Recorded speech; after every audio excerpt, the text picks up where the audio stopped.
Hello नमस्कार दोस्तों, कैसे हैं आप सभी और कैसी चल रही है आप लोगों की तैयारियां।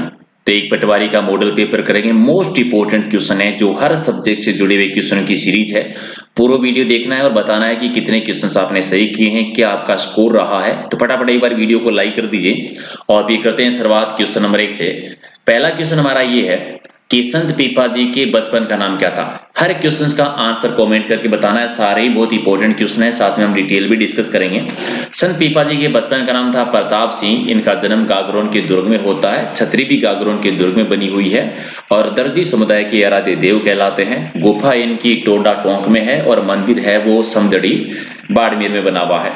दूसरा है कि निम्बारक संप्रदाय की मुख्य पीठ कहां पर है, राजस्थान में। तो निम्बारक संप्रदाय की पीठ है सलेमाबाद में और सलेमाबाद आपका है अजमेर जिले में।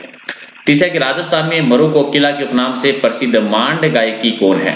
तो मरु कोकिला कहा जाता है अल्लाह जिला बाई को, जिन्होंने राज्य गीत यानी केसरिया बालम आवनी पधारो मारे देश सबसे ज्यादा बार गाया था।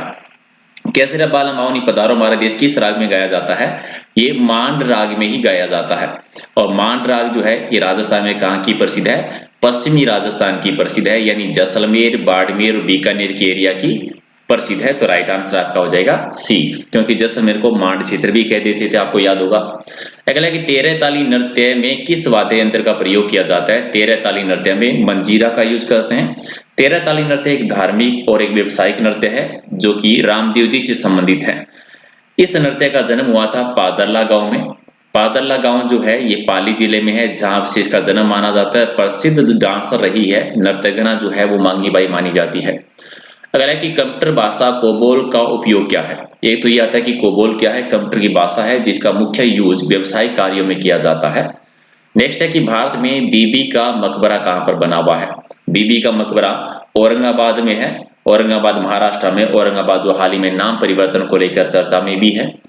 नेक्स्ट है कि शिवाजी की राजधानी कौन सी रही थी। शिवाजी की राजधानी और जन्म स्थान जो था वो रायगढ़, शिवाजी जिन्होंने मराठा साम्राज्य की स्थापना की थी। अगला कि प्रसिद्ध जैन आचार्य जिनको अकबर के द्वारा सम्मानित किया गया था। दो जैन आचार्य रहे थे। एक थे हरि विजय सूरी जी, जिनको एक उपाधि दी गई थी जगत गुरु की उपाधि। और ये जगत गुरु की उपाधि किसने दी थी, अकबर ने। एक जैन आचार्य और थे जिनका नाम था जैन चंद्र सूरी जी, ये भी अकबर के टाइम पर थे। और जैन चंद्र सूरी जी को उपाधि दी गई थी युग प्रधान की उपाधि, और ये भी किसने दी थी, अकबर के द्वारा दी गई थी। तो राइट आंसर आपका सी हो जाएगा। अगला है कि नागरिकता से संबंधित प्रावधान संविधान के किस भाग में है। तो ये संविधान के भाग 2 में है। अनुच्छेद 5 से लेकर अनुच्छेद 11 तक इनका प्रावधान किया हुआ है। नेक्स्ट है कि भारतीय संविधान में मूल संविधान में मान्यता प्राप्त भाषाओं की संख्या कितनी थी। मूल संविधान में टोटल 14 भाषाएं थी। वर्तमान में कितनी है, 22 भाषाएं हैं। और संविधान की किस अनुसूची में है, 8वीं अनुसूची में भाषाओं का उल्लेख किया गया है। नेक्स्ट है कि पंचायतों के चुनाव करने हेतु निर्णय किसके द्वारा लिया जाता है। पंचायती राज विषय जो है वो राज्य सरकार का विषय है। तो ये डिसीजन जो लिया जाता है वो किसके द्वारा लिया जाता है, राज्य सरकार के द्वारा। तो बी आपका सही है। नेक्स्ट है कि दक्षिण भारत में सिंचाई व्यवस्था का अग्रदूत किसे कहा जाता है। दक्षिण भारत में सिंचाई व्यवस्था का अग्रदूत कहलाते हैं ऑर्थर कॉटन, यानी राइट आंसर डी हो जाएगा।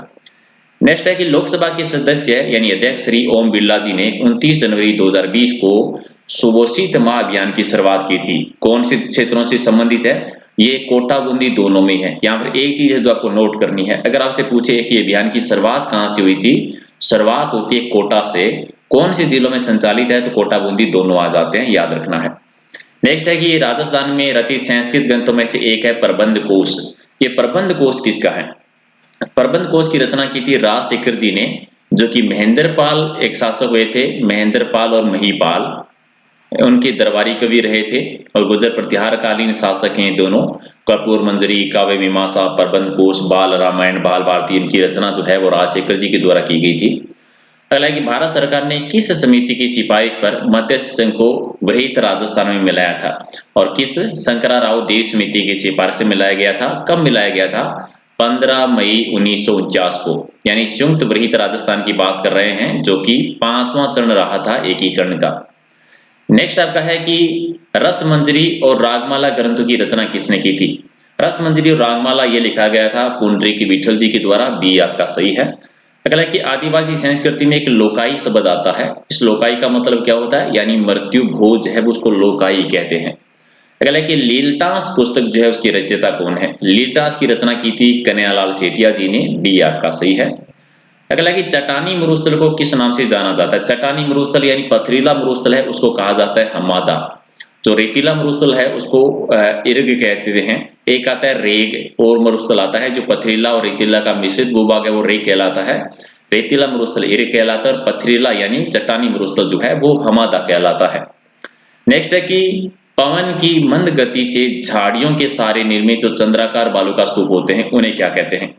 चंद्राकार बालू का स्तूप जो होते हैं उनको कहते हैं सब्रकाफीज। राइट आंसर डी हो जाएगा। यानी चंद्राकार, यहाँ पे बरखान शब्द भी यूज करते हैं जो गतिशील बालू का स्तूप होते हैं, तो कंफ्यूजन नहीं होना है नाम को लेकर। अगला कि ग्रास्य समाज में एक सामूहिक कृषि होती है उसे क्या कहते हैं? सामूहिक कृषि कहलाती है हारी भावरी और ग्रास्य जनजाति जो सर्वाधिक सिरोही में निवास करती है। अगला कि जल में किसकी अध्यक्षता से मिट्टी है वो क्षारीय हो जाती है? तो सोडियम कार्बोनेट की मात्रा ज्यादा होने से मिट्टी है वो क्षारीय हो जाती है, तो बी आपका सही है। अगला है कि राजस्थान में 11वीं शताब्दी में काठियावाड़ शैली का एकमात्र मंदिर कौन सा है? काठियावाड़ शैली का बना हुआ मंदिर है किराड़ू मंदिर, किराड़ू सोमेश्वर का, तो राइट आंसर आपका सी हो जाएगा। चल गया कि मानसी काल में जगत शिरोमणि मंदिर का निर्माण किसने करवाया था? जगत शिरोमणि मंदिर है आमेर जयपुर में और मानसी की पत्नी कनकावती के द्वारा इसका निर्माण करवाया गया था, तो राइट आंसर बी है। चलिए, मुगल बादशाह अपनी विजयों में से आधी के लिए राठौड़ों की 1 लाख तलवारों के एहसानमंद थे, ये कथन किस इतिहासकार ने कहा था? और ये कहा था कर्नल जेम्स टोड ने, तो राइट आंसर आपका सी हो जाएगा। नेक्स्ट है कि दोराई का युद्ध किन किन के बीच में हुआ था? सांझा के बाद में उत्तराधिकारी को लेकर युद्ध हुआ था दो बेटों के बीच में, औरंगजेब और दारा सिकाहो के बीच में दोराई का युद्ध या देवराई का युद्ध, जो कि मार्च 1659 में युद्ध हुआ था, जो कि अंतिम निर्णायक युद्ध था और इसी में दारा सिकाहो हार जाते हैं और औरंगजेब जो है वो गद्दी पर बैठता है। अगला है कि राजस्थान में प्रसिद्ध ब्लू पोट्री की दस्तकारी का उद्भव कहां से हुआ था? ब्लू पोट्री का उद्भव होता है पर्सिया ईरान से और राजस्थान में ये सबसे पहले आती है जयपुर में। किसके द्वारा लाई जाती है? मानसिंह प्रथम के द्वारा। और इसका स्वर्णकाल जो माना जाता है, दोबारा इसका जो जन्म हुआ था ये राम सिंह सेकंड के टाइम पर हुआ था और प्रसिद्धि दिलाने का श्रेय जाता है कृपाल सिंह शेखावत को, जो कि सीकर से बिलोंग करते थे। राजस्थान में मालवी और गिर नस्ल की गायों का प्रजनन केंद्र कहां पर है? मालवी गिर नस्ल की गायों का प्रजनन केंद्र है डीग में, डीग भरतपुर में, तो राइट आंसर आपका 1 हो जाएगा। नेक्स्ट है राजस्थान के किन जिलों में वर्षा की दिनों की संख्या सबसे ज्यादा होती है? सर्वाधिक वर्षा होती है झालावाड़ जिले में और सबसे कम वर्षा जो होती है वो होती है जैसलमेर में, तो राइट आंसर आपका 1 नंबर। नेक्स्ट है कि दाबू प्रिंट और जाजम प्रिंट कहाँ की प्रसिद्ध है? दाबू प्रिंट और जाजम प्रिंट दोनों ही चित्तौड़गढ़ की है। इसके अलावा बाड़मेर में है अजरक प्रिंट और मलिर प्रिंट। इसके अलावा बगरू प्रिंट और सांगानेरी प्रिंट जो है ये जयपुर में है। तो 6 ही मेन है जो याद रखिए, अजरक मलिर बाड़मेर में, बगरू सांगानेरी जयपुर में और दाबू और जाजम प्रिंट है वो चित्तौड़गढ़ में। नेक्स्ट आपका क्वेश्चन है कि अबली मीना का महल कहां पर है? अबली मीना का महल बना हुआ है मुकंदरा हिल्स कोटा में बना हुआ है और इसको राजस्थान का दूसरा ताजमहल भी कहते हैं। राजस्थान का सेकंड ताजमहल कहलाता है ये। किसने नाम दिया था ये सेकंड ताजमहल वाला? ये सेकंड ताजमहल कहा था कर्नल जेम्स टोड ने। आप कमेंट करके बता दीजिए राजस्थान का ताजमहल किसको कहते हैं, क्योंकि ये तो दूसरा ताजमहल हो गया, हाड़ौती का ताजमहल हो गया। अगला है कि सागड़ी प्रथा पर प्रतिबंध करने वाले शासक का नाम बता दीजिए। सागड़ी प्रथा पर सबसे पहले जो रोक लगाई थी ये राम सिंह द्वितीय के द्वारा लगाई गई थी, जो कि जयपुर के शासक रहे थे। नेक्स्ट है कि तमंचाशाही सिक्के किस रियासत में प्रचलन में थे? तमंचाशाही सिक्के चलते थे धौलपुर रियासत में, एक आपका सही है। नेक्स्ट है कि ट्रेज कमीशन का संबंध कौन से किसान आंदोलन से है? ट्रेज कमीशन, इसका संबंध बेगू किसान आंदोलन से, यानी बी आपका राइट आंसर।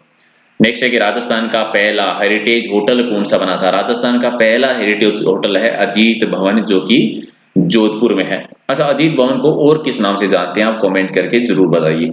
नेक्स्ट है कि इलेक्ट्रॉनिक कंपोनेंट वाले थिन प्लेट या बोर्ड को क्या कहा जाता है? उन्हें कहा जाता है सर्किट बोर्ड, यानी डी आपका सही है। नेक्स्ट है कि जून 2020 में भारत के बाहर विश्व में पहले योग विश्वविद्यालय का उद्घाटन किया गया था। विश्व में पहला योग विश्वविद्यालय का जो गठन हुआ था ये कहां पर हुआ था? तो लॉस एंजल्स में हुआ था, सी आपका सही है।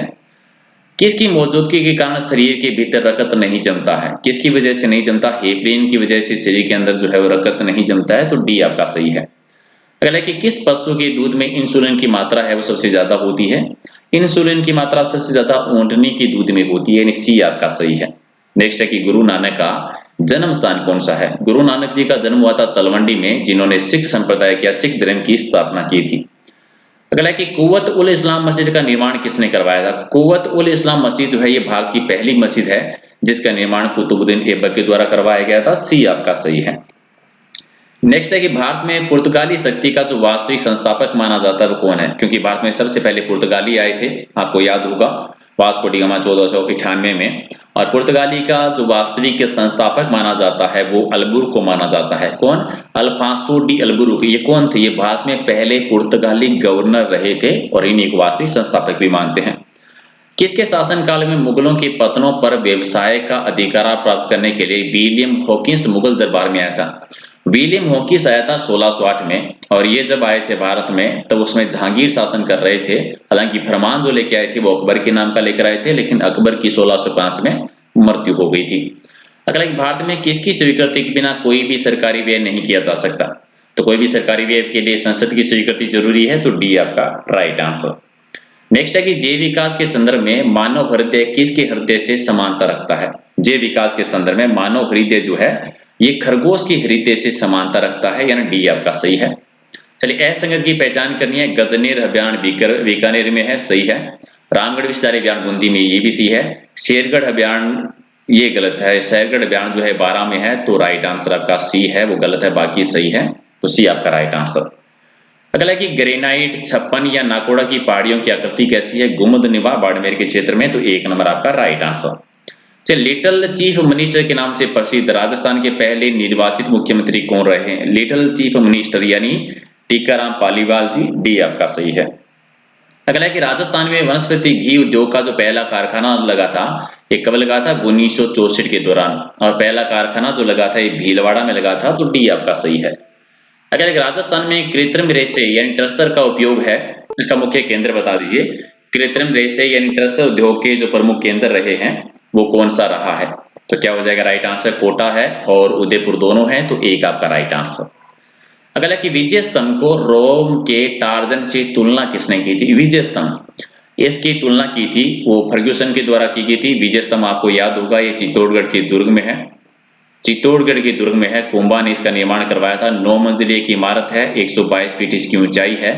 विष्णु भगवान को समर्पित है, तो विष्णु ध्वज भी कहते हैं, विष्णु स्तंभ भी कहते हैं। हिंदू देवी देवताओं की मूर्तियां लगी हुई है, जिसकी वजह से मूर्तियों का अजायब घर भी इसको कह देते हैं। अगला है कि बारात वधु के घर पहुंचती है तो वधु पक्ष वाले वर पक्ष की आगवानी करते हैं, स्वागत करते हैं, बारात देखने के जाते हैं, तो उसे क्या कहा जाता है? तो उसे सामेला कहते हैं, तो 1 आपका राइट आंसर। नेक्स्ट है कि दशहरे पर पहने जाने वाली पगड़ी कौन सी? दशहरे के टाइम पर कौन सी पगड़ी पहने जाती है? तो मधील पगड़ी पहनते हैं, बी आपका राइट आंसर। नेक्स्ट है कि 1857 ईस्वी में राजस्थान की कौन सी रियासत लॉर्ड हार्डिंग्स की आश्रित पार्थक्य नीति का पहला शिकार बनी थी? और पहली रियासत रही थी करौली रियासत, क्योंकि सबसे पहले संधि करौली रियासत के साथ हुई थी 15 या 9 मई 1817 को।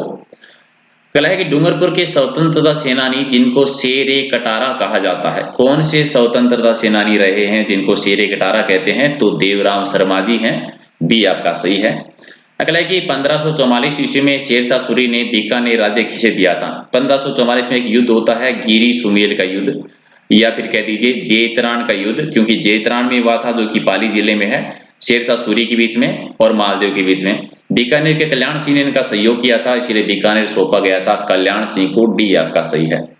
ग्रियर्सन ने वागड़ एरिया कहलाता है पांचवाड़ा डूंगरपुर वाला, वहां पर एक बोली बोली जाती है वागड़ी बोली, ठीक है। तो वागड़ी बोली को क्या कहा था ना? ग्रियर्सन ने वागड़ में बोली जाने वाली जो वागड़ी बोली है उसे क्या कहा था? भीली बोली कहा था, डी आपका सही है। नेक्स्ट है कि मरते समय मुंह में शराब की बूंदें डालने का प्रचलन जो है वो किस जनजाति में है? तो ये कंजर जनजाति में है। कमेंट करके बता दीजिए कि कंजर जनजाति राजस्थान के किस क्षेत्र में ज्यादा रहती है। अगला है कि रेबारी जाति के लोगों में दूल्हा किस पशु पर सवार होकर जाता है? रेबारी जाति जो है ये परंपरागत ऊंट पालक जाति है जो बाबूजी को अपना आराध्य देव मानती है, इसलिए इनका दूल्हा है वो भी ऊंट पे ही जाता है, तो सी आपका सही है। नेक्स्ट है कि भूमि अधिग्रहण बिल मंजूर करने वाला देश का जो पहला राज्य रहा है वो कौन सा है? तो भूमि अधिग्रहण बिल पर मंजूरी देने वाला देश का पहला राज्य राजस्थान है, तो बी आपका राइट आंसर। नेक्स्ट है कि रोहिणी, वरुणा ये किसकी किस्मों के नाम है? रोहिणी, वरुणा ये जो है सरसों की किस्मों के नाम है, तो सी आपका राइट आंसर। और अगला है कि राजस्थान में राष्ट्रीय कृषि विपणन संस्था कहां पर है? राष्ट्रीय कृषि विपणन संस्था जो है ये जयपुर में बनी हुई है, तो राइट आंसर आपका 1 नंबर। फटाफट एक बार सारे के सारे वीडियो को लाइक कर दीजिए। कितने क्वेश्चन सही किए हैं कमेंट करके आप जरूर बता देना। पीडीएफ अगर लेना चाहते हैं तो टेलीग्राम चैनल से, जिसका लिंक है प्रहलाद सारण सर के नाम से, सारी पीडीएफ आपको यहीं से मिलेगी। सीरीज आपको कैसी लगी ये भी कमेंट करके बताना है, और वीडियो को लाइक से जरूर करना है, ताकि इस तरह की डेली सीरीज हम आप लोगों के लिए बनाते रहें। सुबह करंट अफेयर की सीरीज आपकी चली रही है, और एक और नई चीज जो हम शुरू करने वाले हैं वो है राजस्थान की हिस्ट्री और आर्ट कल्चर, पूरा डिटेल में थ्योरी वाला। हिस्ट्री और आर्ट कल्चर दोनों थ्योरी वाइज करेंगे पूरी डिटेल के साथ में।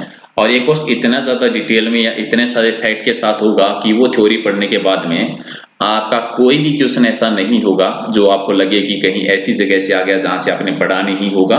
हर एक एक इंपॉर्टेंट टॉपिक या फैक्ट को कवर करेंगे उसमें। और कल या परसों से वो सीरीज जब स्टार्ट हो जाएगी तो वो भी आप जरूर देखिएगा। चलिए मिलते हैं अगले वीडियो में। Thank you.